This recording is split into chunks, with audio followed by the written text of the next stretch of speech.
Ah, c'est bon. C'est bon de sentir les palpitations, le stress, l'énervement. Ah, j'ai eu le temps de rencontrer quelques personnes avant. Et puis, ça aide aussi à me mettre dans le bain.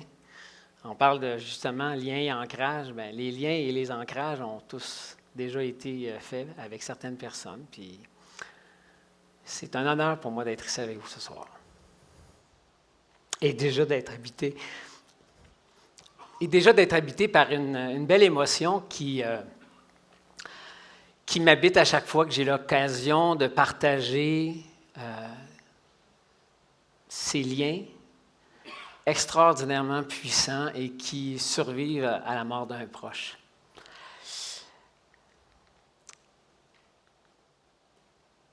Je vous propose de lire cette citation-là qui dit « Ouvre la porte de la peur, derrière se tient ou se cache la guérison. » On a tous des peurs, on va en avoir d'autres, mais j'espère que mon petit partage de ce soir va vous donner la foi, le courage de regarder vos peurs en pleine face et de vous en libérer, et peut-être encore mieux de vous en servir pour peut-être accompagner d'autres personnes qui vont vivre des peurs similaires. La peur à laquelle je fais face à ce moment-là de ma vie, il y a plusieurs années, c'est la peur de voir ma mère mourir et la peur de perdre ma mère. J'aimerais ça vous la présenter, Marie Poulain, qui est décédée à 49 ans d'une maladie qu'on appelle l'alcoolisme.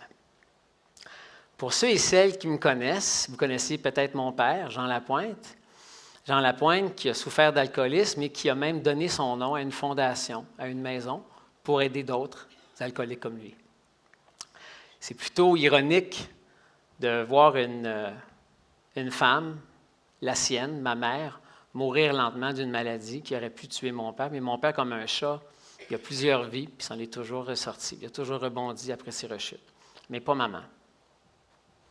Et d'assister à une lente noyade, une lente agonie, une lente mort d'une personne proche comme ta mère, c'est épouvantable. On vit énormément d'impuissance. Tous les membres de ma famille et moi-même, nous vivions de l'impuissance.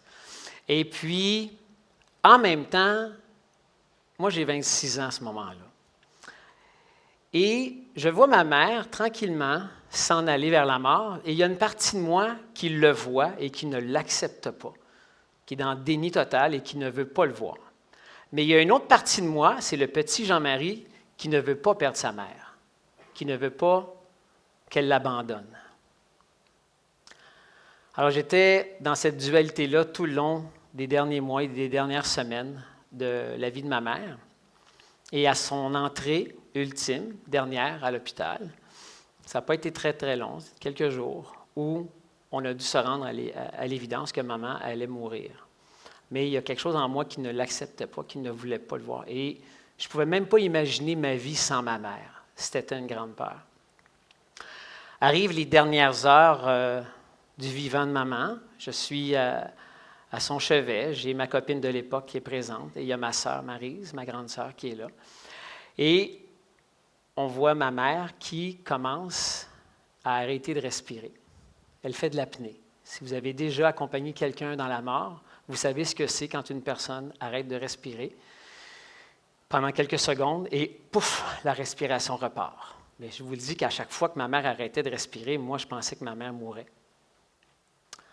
Alors, je lui serrais la main et je me souviens même l'avoir dit « Non, papa, je ne suis pas prêt ». Elle a fait ce manège-là à plusieurs reprises, d'arrêter, de reprendre sa respiration, jusqu'à un moment où il y a une infirmière qui rentre dans la chambre et qui vient nous chuchoter à l'oreille « Vous devriez peut-être appeler votre papa puis vos sœurs parce que ça sent la fin, votre maman est en train de partir. » Et moi, je ne l'accepte pas. Pire que ça, je panique à l'idée de voir ma mère mourir à chaque fois qu'elle arrêtait. Alors moi, je me suis servi de ce moment-là pour sortir de la chambre. Ma sœur est là, ma copine est là. Je me dis, au moins, maman ne mourra pas toute seule si elle a à mourir, mais au moins, elle n'est pas toute seule. Alors moi, je suis parti chercher mon père et mes sœurs. Alors, qu'est-ce que vous pensez qui est arrivé quand moi, je suis parti? Ma mère est partie aussi.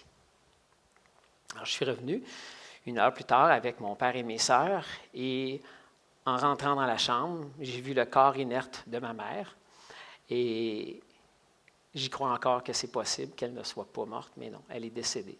Et là, je vous le dis, la mort d'un proche, ça fait mal. Ça fait mal physiquement, ça fait mal aux survivants, et tellement, moi, j'ai senti une main invisible venir m'arracher une partie du cœur. Et ça a été brutal comme douleur. J'ai évidemment pleuré, j'ai même crié.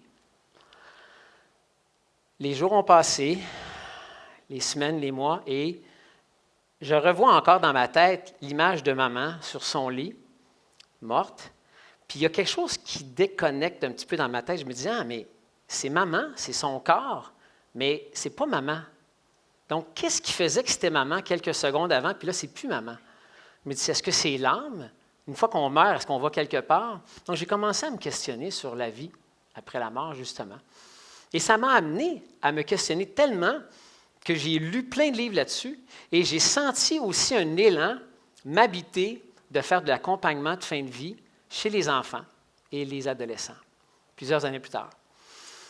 Et on dirait que la mort de ma mère avait ouvert mes yeux. Vous connaissez peut-être la citation, tu sais, la mort ferme les yeux du mourant, mais ouvre ceux du vivant.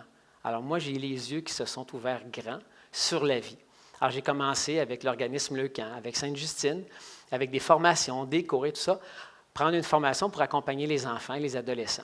Et j'en ai accompagné quand même plusieurs. Puis je fais quand même un aparté, parce que qui accompagne qui? Je m'excuse, mais les enfants m'accompagnent aujourd'hui, donc j'ai peut-être accompagné des enfants, mais ils sont encore en moi. Ils sont très présents en moi. Et il y en a un, parmi ces enfants-là et ces adolescents, qui m'a profondément marqué.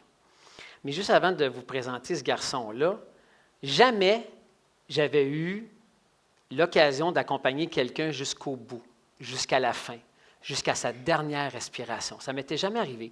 Puis j'avoue que c'est le hasard qui fait que tu vas être dans la chambre d'un enfant ou d'une personne, puis lorsque cette personne-là va mourir, ça se peut que tu ne sois pas là. Ça se peut que la maman soit partie fumer dehors, puis de revenir, et l'enfant est décédé pendant ce temps-là. Alors moi, de tous les enfants que j'avais accompagnés, jamais j'avais été présent lors du moment du mourir. Et là, ça m'amène à vous parler de Laurent. Laurent Pilon, 19 ans, que j'ai rencontré à l'époque que je co-animais le Téléthon des étoiles, ou le Téléthon de la recherche sur les maladies infantiles. J'avais fait une entrevue avec Laurent, avec sa famille, avec ses amis. On avait fait un portrait. Tous les animateurs et les animatrices à cette époque-là, on était jumelés avec une personne, et cette année, on m'avait demandé, ça te tente-tu d'accompagner Laurent et faire une entrevue avec lui? Et ça a tellement cliqué avec la famille de Laurent, avec Laurent lui-même, que même Laurent m'a demandé, j'aimerais ça que tu sois avec moi jusqu'au bout. C'est tout un cadeau. Et en même temps, ça me faisait peur. Parce que jusqu'au bout, ça veut dire de voir quelqu'un mourir. Et la dernière personne que j'avais vue mourir devant moi, c'était ma mère. Et tellement que j'avais paniqué que j'étais sorti de la pièce. Je ne pouvais pas rester. Alors, Laurent, je le vois pendant quelques semaines, suite au Téléthon des étoiles. On crée un beau lien. Et la veille de sa dernière arrivée, sa dernière rentrée à l'hôpital, les parents m'appellent pour me dire, on rentre Laurent et on va avoir besoin de toi demain. Parce que c'est son dernier voyage à l'hôpital. Et Laurent, là, juste pour vous tracer le portrait, là, c'est un bonhomme là, qui a vécu à 100 à l'heure. Là. Il vivait de façon intense. C'est lui qui calait les shots à l'hôpital. C'est lui qui disait, moi, je veux de la chimio. Non, je ne veux pas de chimio. Je veux de l'oxygène. Moi, je m'en vais à Hawaï avec ma famille. Là. Moi, je vais être capable de faire des trips là-bas. Donc, vous m'accompagnez là-dedans. C'est lui qui était le chef d'orchestre de sa vie. Et même les Cowboys fringants lui ont écrit une chanson. C'était un de ses groupes préférés. Et c'est La Tête Haute. Donc, vous irez faire une petite recherche sur Google. La Tête Haute, les Cowboys fringants. Et c'est de Laurent dont on parle. Et juste retenir la chanson. Il y a une partie de la chanson qui dit j'ai tout surmonté, la tête baissée, mais si je redescends la côte, ça sera la tête haute. C'est Laurent, tout craché. Alors, moi, j'arrive chez moi, à la fin de journée, je reçois un téléphone. Effectivement, c'est les parents de Laurent, Sylvain et Nicole, pour me dire, on a besoin de toi, viens nous rejoindre à l'hôpital, ça presse, c'est la fin. Alors moi, j'embarque dans l'auto, j'habite tout près de l'hôpital Sainte-Justine, mais comme un zombie, comme sur le pilote automatique, je file vers Sainte-Justine, puis j'ai la panique, j'ai l'anxiété qui embarque, et je ne suis pas bien. Mais j'ai promis à Laurent. Laurent m'a demandé d'être là jusqu'au bout, je tiens ma promesse. Alors, je rentre à l'hôpital, je me vois marcher lentement, un pas à la fois. Je me dirige vers l'ascenseur, je monte au deuxième où Laurent a sa chambre. Et j'arrive, les portes s'ouvrent. Qui je vois arriver? Nicole, la maman de Laurent, et qui vient me voir, qui me regarde dans les yeux. Et elle prend ses deux mains, elle me les met sur les épaules, comme ça, puis elle me dit, Jean-Marie, là, on a besoin de toi. Laurent s'en va. C'est toi le professionnel, là? C'est toi qui accompagne des enfants, là? On a besoin de toi. Moi, je suis en train de faire dans mes culottes. Je veux partir, je panique, j'angoisse et je ne sais pas ce que je fais ici. Je me sens comme un imposteur. Je me dis, ils sont fous de me laisser avec Laurent, ça n'a pas de bon sens. Mais écoute, je suis Nicole. Elle se dirige vers la chambre de son fils. Elle ouvre la porte. Moi, je rentre et je vois Laurent étendu sur son lit. Je vois sa sœur aînée, Geneviève, qui lui tient la main, assise sur le coin du lit. Je vois les grands-parents de Laurent en retrait. Je vois Stacy, l'infirmière de Laurent, qui est là, qui materne le tout, qui accompagne le tout. Les parents, la famille est là. Et moi, je rentre.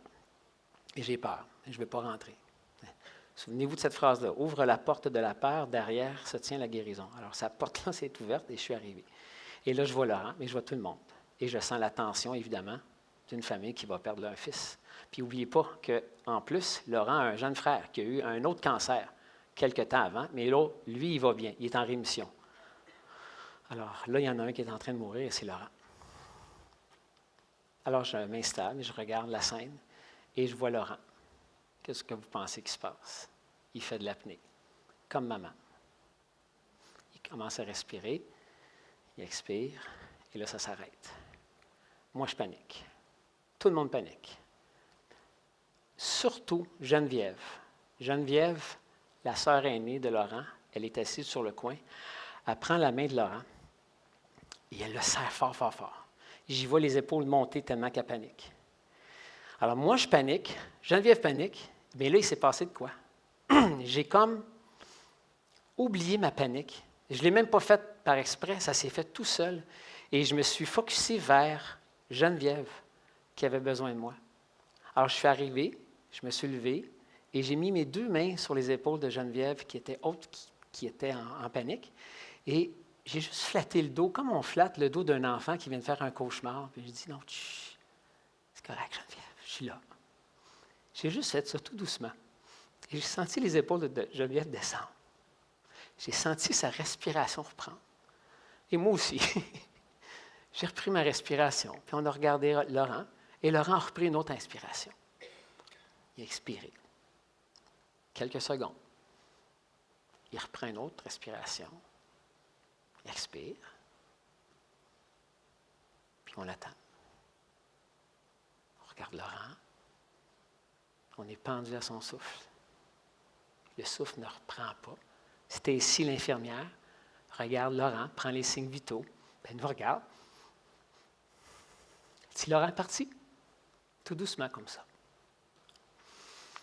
Bien, avec le départ de Laurent, est partie ma peur. Je n'ai plus jamais eu peur. Et j'ai accompagné des enfants, des adolescents qui sont morts jusqu'au bout, et je n'ai jamais eu peur. Je n'ai jamais paniqué. Ma peur est partie. Quel beau cadeau, hein? Est-ce que Laurent le savait, ça, quand il m'a demandé de l'accompagner jusqu'au bout?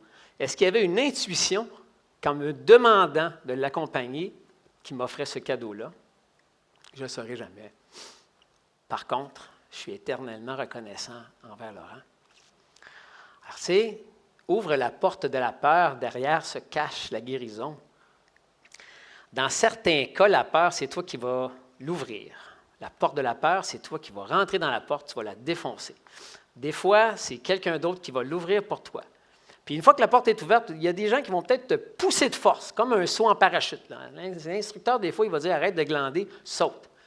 Mais il y a des gens qui vont avoir la délicatesse, la bienveillance de sentir ta peur, de te prendre par la main et t'amener à traverser en te regardant. Viens, c'est pas si pire. Viens avec moi. Ah, c'est ça le cadeau que Laurent m'a fait. Il m'a accompagné jusqu'au bout. Puis pour moi, d'être ici pour vous ce soir, de rendre hommage à Laurent, de le rendre éternel, bien, c'est un beau cadeau que moi je lui fais en parlant de lui et transposer. Moi, c'est mon souhait. Je vous souhaite de transposer cette histoire-là et de vous dire que la prochaine fois que j'ai peur, je vais la regarder en pleine face, ma peur. Puis, je vous souhaite une magnifique guérison. Je vous souhaite une belle soirée. Merci de votre attention et merci de m'avoir accueilli dans mes émotions, dans ma vulnérabilité, qui est aussi maintenant rendue une force. Merci, Bart.